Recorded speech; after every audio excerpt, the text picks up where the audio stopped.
এর শুরুতে প্রধান ক্যারেক্টার উইকে দেখানো হয়। উই হচ্ছে এই শপিং মলের মালিক। তার সবকিছু গোছালো এবং পরিষ্কার চাই। সে তার শপে এসে একটা সেলফে ময়লা দেখে এবং ব্যাগ অগোছালো অবস্থায় ছিল। এজন্য শপের কর্মীকে সে চাকরি থেকে বের করে দেয়। এরপর সে আরো একটা শপে গিয়ে একটা ছেলেকে দেখে। তার দিকে তাকিয়ে সে অবাক হয়ে যায়। ছেলেটির নাম জায়ান।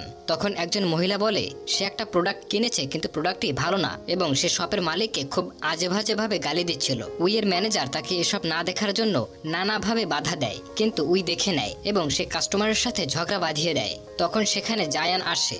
জায়ান এই মহিলাটিকে একটি অফার দেয়, বলে আপনি আমাদের মল থেকে শপিং এবং মেকআপ করলে আপনাকে বিশেষ ডিসকাউন্ট দেওয়া হবে। এসব কথা শুনে মহিলাটি তার ঝগড়া বন্ধ করে ফেলে এবং বলে এই সেলসম্যান অনেক স্মার্ট, সে কত সুন্দরভাবে এই সিচুয়েশনটা হ্যান্ডেল করেছে। উইয়ের ম্যানেজার তাকে বলে এই সেলসম্যানের নাম জায়ান, সে আজই জয়েন করেছে এবং সে তার আগের কোম্পানিতে টপ সেলার ছিল। সন্ধ্যায় নতুন এমপ্লয়ীদের ওয়েলকাম পার্টিতে উই অনেক বেশি ড্রিঙ্কস করে ফেলে আর মাতাল হয়ে সে পুরুষের ওয়াশরুমে চলে যায়। জায়ানকে দেখে বলে তুমি কি আমাকে ফলো করছো? জায়ান বলে এটা জেন্টস টয়লেট। উই বলে সত্যি সে জেন্টস টয়লেটে ঢুকে পড়েছে। তখন হঠাৎ সে জায়ানের উপর পড়ে যায়। তখন অনিচ্ছাকৃতভাবে সে জায়ানের বেল্ট নিয়ে চলে যায়।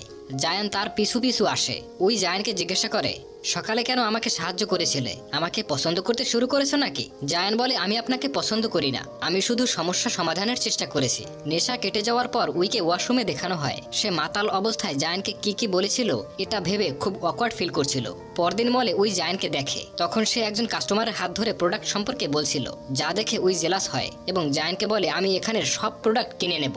জায়ান তাকে বাহিরে নিয়ে আসে এবং বলে এসব কেন করছেন? উই বলে আমি তো তোমার সেলস বাড়াতে সাহায্য করেছি। এই বলে সে জায়ানকে মার্কেটিং ম্যানেজার পদে প্রমোশন দিতে চায়, কিন্তু জায়ান তাকে মানা করে দিয়ে বলে আসলে আপনি আমাকে পছন্দ করেন, তাই আমাকে অন্য মেয়েদের সাথে দেখে আপনি জেলাস ফিল করেছেন। তখনই শপের আরেকজন এমপ্লয়ের সাথে কাস্টমারের ঝগড়া লেগে যায়, তাই জায়ান তার সমাধান করতে ভেতরে চলে আসে। উই মনে মনে বলে পৃথিবীতে এই প্রথম ব্যক্তি যে আমাকে রিজেক্ট করে দিয়েছে। পরবর্তী সিনে উইকে জিমে দেখানো হয়। তার জিম ট্রেনার ও তার বন্ধু ইয়ং তাকে পছন্দ করে। সে সবসময় তাকে পটানোর জন্য নতুন নতুন কৌশল অবলম্বন করে। প্রতিদিনের মতো আজও যখন তাকে সে ইমপ্রেস করার চেষ্টা করছিল তখন উই রেগে যায়। ইয়াং তখন জিজ্ঞাসা করে আজ এত রেগে আছো কেন? উই বলে শপিং মলে আজ একজন নতুন এমপ্লয়ি এসেছে, সে নিজেকে অনেক বেশি হ্যান্ডসাম মনে করে, তাকে উচিত শিক্ষা দিতে হবে। এরপর মলে ইউজি এবং আরেকজন কর্মী ইউ এর সম্পর্কে কথা বলছিল।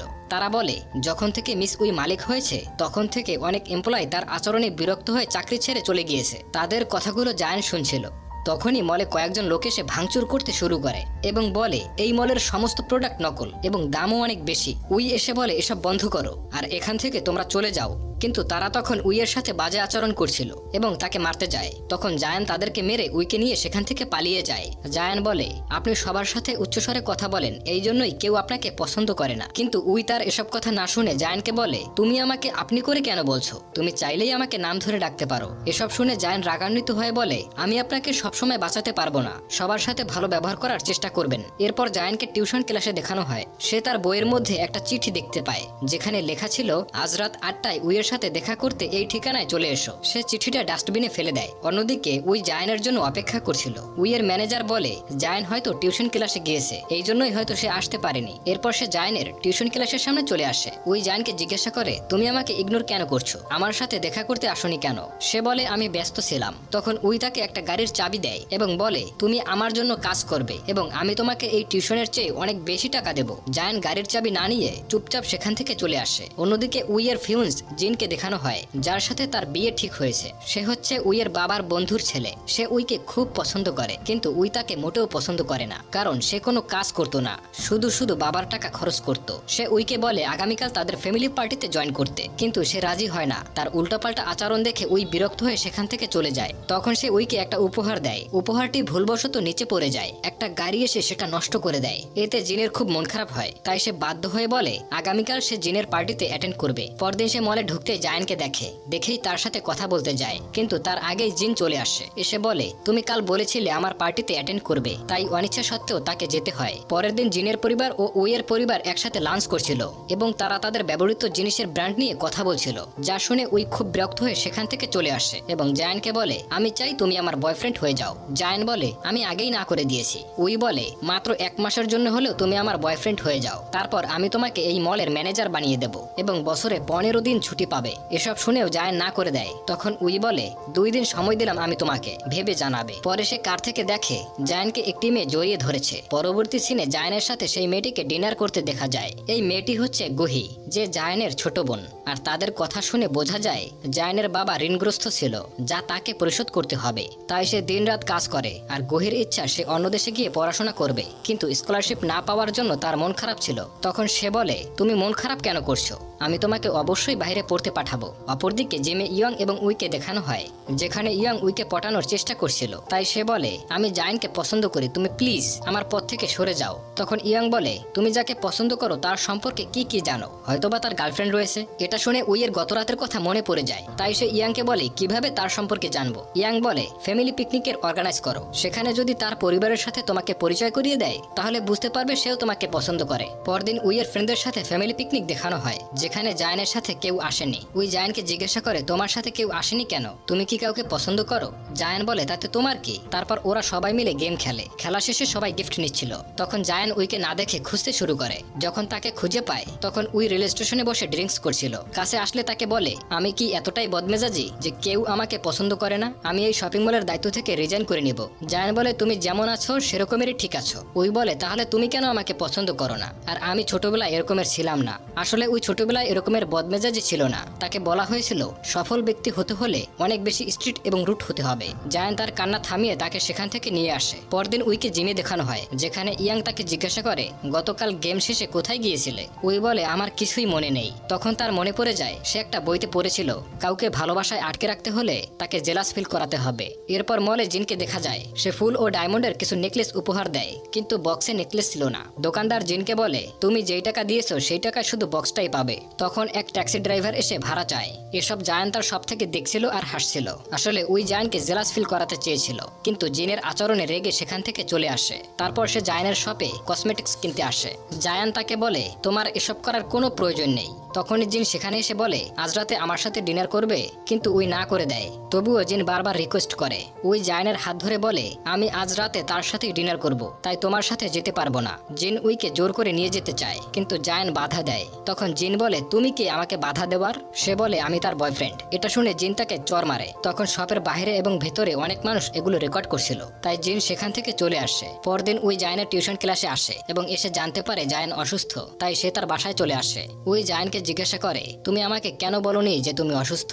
এই অসুস্থ শরীরে তুমি কেন কাজ করছিলে? আর আজ থেকে সুস্থ না হওয়া পর্যন্ত তোমার ছুটি। তারপর সে ইউটিউব দেখে চিকেন স্যুপ রান্না করে এবং বলে তুমি প্রথম ব্যক্তি যার জন্য আমি রান্না করছি। তখন জায়ান স্যুপটা মুখে দেয়। তার খাওয়া দেখে উই একটু টেস্ট করে আর বুঝতে পারে খাওয়াটা অনেক জঘন্য হয়েছে। তারপর উই যখন রুম থেকে বাইরে আসে তখন গুহিকে দেখে অনেক রেগে যায়, বলে তোমার বয়ফ্রেন্ডের প্রতি লক্ষ্য রেখো আর সুস্থ হলে তাকে কাজে আসতে বলবে। গুহি তার অ্যাটিটিউড দেখে বলে নিশ্চয়ই আপনি মিস উই, সে আমার ভাই লাগে। এই কথা শুনে সে হতবাক হয়ে যায়। এরপর সে ইয়াংকে সবকিছু বলে কান্না করছিল। তখনই আবার তার সেই বইয়ের কথা মনে পড়ে যায়। পরদিন উই জায়ানের শপে আসে। তাকে দেখে জায়ান কাছে আসে। উই তার সাথে কথা না বলে বরং ইউসিকে বলে তুমি রেডি হয়ে যাও, তোমাকে মলের প্রমোশনাল শুটের জন্য সিলেক্ট করা হয়েছে। তখন জায়ান তার সাথে কথা বলতে আসে। সেই সময় ইয়াং তার মাঝে চলে আসে। জায়ান বলে আমি তার সাথে জরুরি কথা বলবো, তাই তুমি এখান থেকে সরে যাও। তারপর উই ইয়াং এর হাত জড়িয়ে ধরে। এই দেখে জায়ান অবাক হয়ে যায়। সন্ধ্যায় উই যখন বাড়ি যাচ্ছিল তখন জায়ান তাকে বলে তোমার সাথে জরুরি কিছু কথা আছে এবং তাকে বাড়ি নিয়ে আসে। তার জন্য অনেক ভালো ভালো খাবার রান্না করে। জায়ান উইকে বলে তুমি অন্য কারোর জন্য বদলে যেও না, তোমার এই অ্যাটিটিউড তোমার সাথেই স্যুট করে। আসলে আমি তোমাকে আগে পছন্দ করতাম না, কিন্তু এখন আমি মনে হয় তোমার প্রেমে পড়ে গিয়েছি। তুমি কি আমার গার্লফ্রেন্ড হবে? এসব শুনে উই ভাবে সে হয়তো স্বপ্ন দেখছে। পরবর্তী সিনে গুহি বাসায় আসে এবং একটা ওয়ালমেট দেখে সে খুশিতে নাচতে থাকে। সে টেবিলে 2টা প্লেট দেখে জায়ানকে জিজ্ঞাসা করে নিশ্চয়ই বদমেজাজে উই এখানে এসেছিল তাই না? জায়ান বলে প্লিজ তুমি তাকে এসব বলো না, সে আমার গার্লফ্রেন্ড আর এই ওয়ালমেটটা সে তোমাকে গিফট করেছে। সে রেগে যায় আর বলে আমি আর এখানে আসবো না, এখন থেকে আমি হোস্টেলে থাকবো। পরদিন তারা শুট করছিল। যখনই তারা স্পটটি ঘুরে দেখতেছিল তখনই তাদের উপর মৌমাছি অ্যাটাক করে বসে। তারা সবাই পালাতে থাকে। জায়ান মুখে আঘাত পায়। উই তাকে যত্ন সহকারে ব্যান্ডেজ করে দেয়। রাতে জায়ান উইয়ের রুমে যেতে চায়, কিন্তু দরজার সামনে এসে নক না করে চলে যাচ্ছিল। তখনই উই চিৎকার দিয়ে এসে দৌড়ে তার কোলে উঠে পড়ে এবং বলে আমার রুমে ককরোচ রয়েছে। জায়ান তার রুমে গিয়ে ককরোচটিকে মেরে ফেলে। তখন উই জায়ানকে জিজ্ঞাসা করে তুমি সবকিছু এত সহজে কিভাবে সমাধান করো? তোমার সাথে থাকলে আমার মনে হয় পৃথিবীতে কোনো সমস্যাই নেই। জায়ান বলে, আমি ছোটবেলা থেকে এরকমের ছিলাম না। মা মারা যাওয়ার পর বাবা আমাদেরকে ছেড়ে চলে যায়। সংসারের দায়িত্ব পালন করতে গিয়ে মানুষের সাথে কিভাবে ডিল করতে হয় তা শিখেছি। পরদিন সকালে ইউজি আসে এবং সে বলে সে অসুস্থতার জন্য এই শুটিং সে করতে পারবে না, কারণ সে জেনে গিয়েছে তাদের অ্যাফেয়ার চলছে। তাই তাদের মধ্যে বন্ডিংটা বাড়াতে উইকে বলে বাকি শুটিং যেন সে করে। উই রাজি হয়ে যায়। শুটিং এর সময় ফটোগ্রাফার তাদের ছবি একসাথে তুলছিল না। তখন উই ফটোগ্রাফার চোখের দিকে তাকিয়ে বুঝতে পারে এ হচ্ছে জিন। জিনকে বলে, তুমি কেন আমার পিছু পিছু লেগে আছো? জিন বলে, আমি তোমার ফিয়ান্স, তুমি আমার সাথে এভাবে কথা বলতে পারো না। উই জিনকে বলে, তুমি আমার ফ্যামিলি ফ্রেন্ড, তাই জন্য তোমার এসব সহ্য করেছি, তাই প্লিজ এখন এখান থেকে চলে যাও। পরবর্তী সিনে জায়ান আর উইয়ের অ্যাড পুরো শহরে দেখাচ্ছিল, আর ইয়ং ফটোগুলো দেখে খুব মন খারাপ করে। পরে জায়ান গুহিকে উইয়ের সাথে দেখা করতে শপে নিয়ে আসে। গুহি তার ব্যবহারের জন্য উইয়ের কাছে ক্ষমা চায়। উই তাকে শপের সব থেকে দামি একটা নেল পালিশ গিফট করে। এরপর জায়ানের ঘরে তারা দুজন লাঞ্চ করছিল। তখন গুহি এসে বলে সে স্কলারশিপ পেয়েছে। গুহি উইকে বলে, আমি অন্য দেশে চলে যাচ্ছি, আজকের পর থেকে আমার ভাইয়ের সমস্ত দায়িত্ব তোমার। এরপর জায়ান এবং উই প্রথমবারের মতো পার্কে ডেট করতে আসে। জায়ান তাকে পার্কের সব আলো জ্বালিয়ে সারপ্রাইজ করে দেয়। আর সুন্দর মুভিটি এখানেই সমাপ্ত হয়।